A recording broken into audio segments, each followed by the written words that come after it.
It is high time we talk about Jaguar, and not just a rebranding, but a complete reset of the company. Because let's be very honest here, they are not simply abandoning their heritage and their history and their brand, they are literally shredding it. Welcome back to All Cars, y'all. I am John. Before we get into it, let's talk a little bit about how I feel about Jaguar. They've always been an aspirational brand for me, and one that I am extremely attracted to. And when you look at the generic German BMW, Mercedes, Audi brands, sure, they've got a Germanic sense of excellence, but Jaguar has that history, right? That something special about them. But unfortunately, for most of my life, Jaguar has had always a fatal flaw in any model they release. Earlier ones that I remember were kind of haphazardly assembled by people who obviously did not really care. Ongoing electrical gremlins you could just expect. Mechanical issues along the way. And Jaguar always was kind of bootstrapping its way along. They couldn't develop a full line like the Germans could with all the cash they were making. And they stretched their platforms along for sometimes far, far too many years or decades, which often left them being weirdly proportioned relative to their competition. And I mean, smaller inside. But they always had that Britishness about them, especially the leather and the beautiful interiors and kind of the handling. They weren't chasing the Germans around the Nuremberg ring. They were doing their own thing. Grace, space, and pace, as they used to say.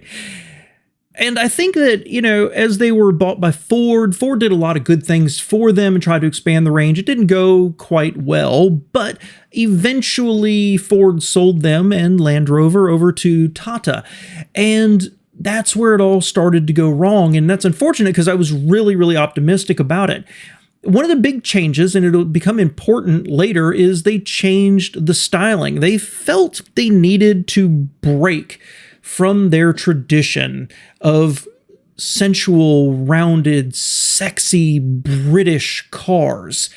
And they went in a different direction, which is honestly the XJ and the XE. They're all very handsome, but it didn't break new ground, and it didn't establish a crystal clear, this is Jaguar direction for our styling. And this is what it means to be a Jaguar.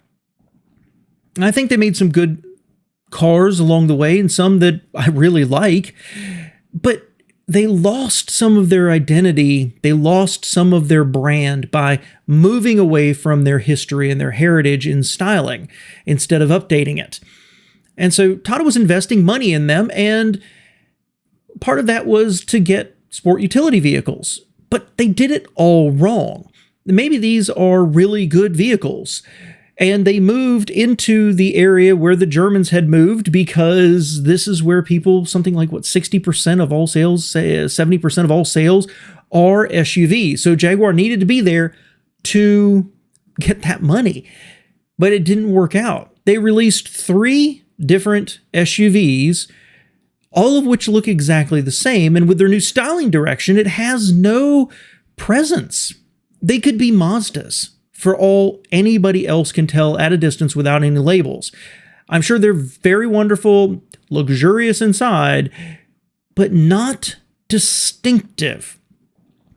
And so where we are is that Jaguar has for 6 years been losing sales here in the United States, and I think worldwide, as a matter of fact. And I think it's because they left their history and their heritage behind. So Tata needed to do something, and what they decided to do was move further away from their history and their heritage. First off, is they basically are going to be stop selling cars. They are canceling the F-Type, which is gorgeous. They're canceling their other stuff, and their dealers are going to be left without any cars to sell for about a year, because Jaguar is going to be, and had announced previously, they're going to be moving up market and all electric. They don't want to compete with BMW and Audi and Mercedes anymore. They want to compete with Bentley and Rolls-Royce. They're going to be going in apparently a new styling direction, and they're rebranding the whole thing. It's not just a rebrand, it's a complete reset of the brand. And part of this angers me because, well, it means they don't think they can compete. And they don't think that future products would be able to compete. They aren't going to be going for the luxury volume like BMW, Audi, Mercedes, Genesis, Cadillac.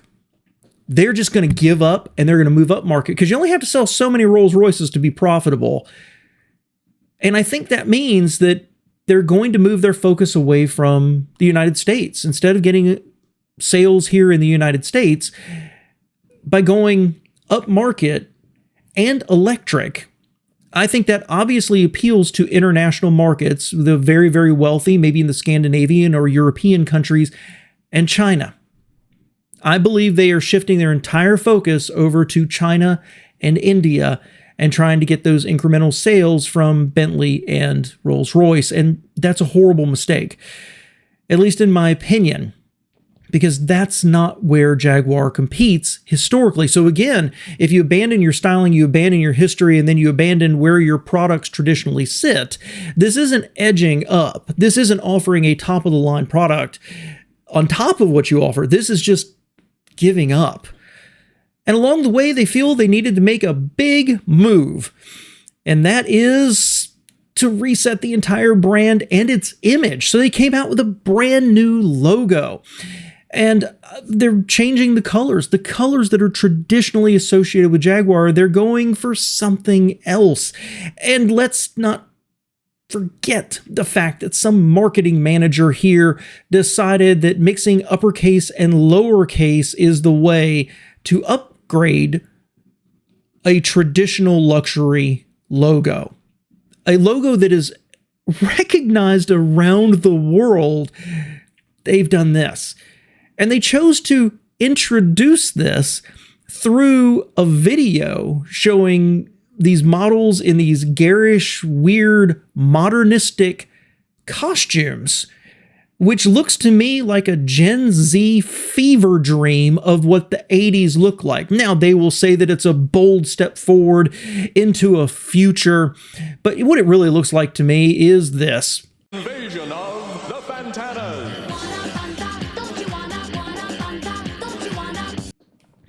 The old Fanta girls, if you remember them.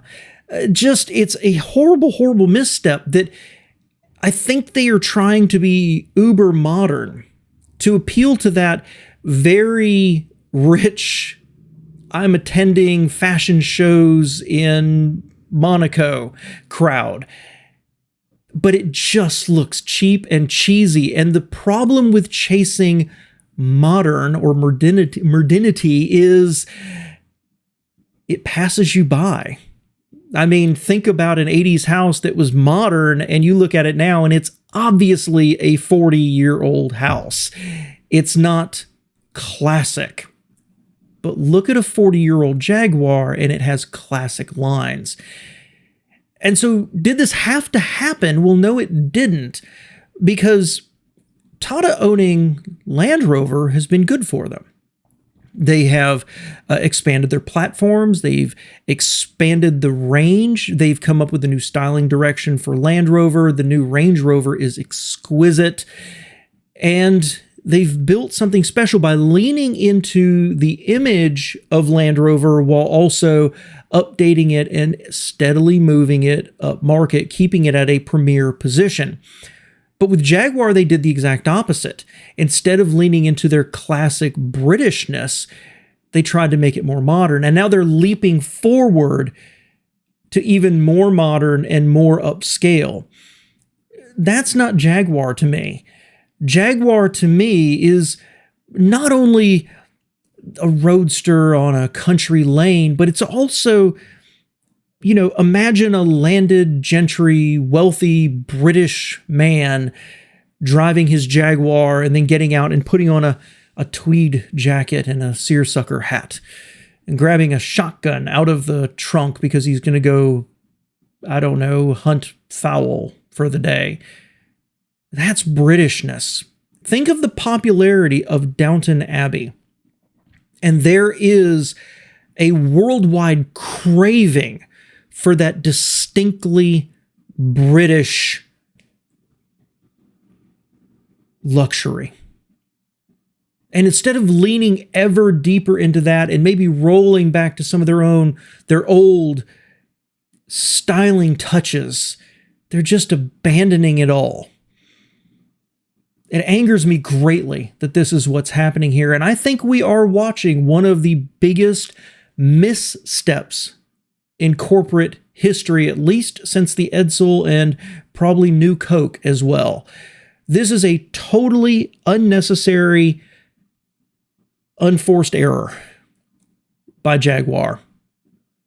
And I think reaching back into their past and establishing that history and heritage connection instead of trying to chase the newly wealthy, young, driving through a city at night, I think the country lane, country wealth, appealing to that new rich who also want to own a country home. I think there are tens of thousands or hundreds of thousands of sales there if they didn't compete directly with BMW, Mercedes, Audi, Cadillac, Genesis, if they just leaned heavily into their Britishness, and they chose not to do it. They chose to just abandon the whole thing and move on to something that isn't timeless, it's timely, and I don't think it's going to age well, possibly by the time they even get the car released. Let me know what you think below, guys. Thanks for listening.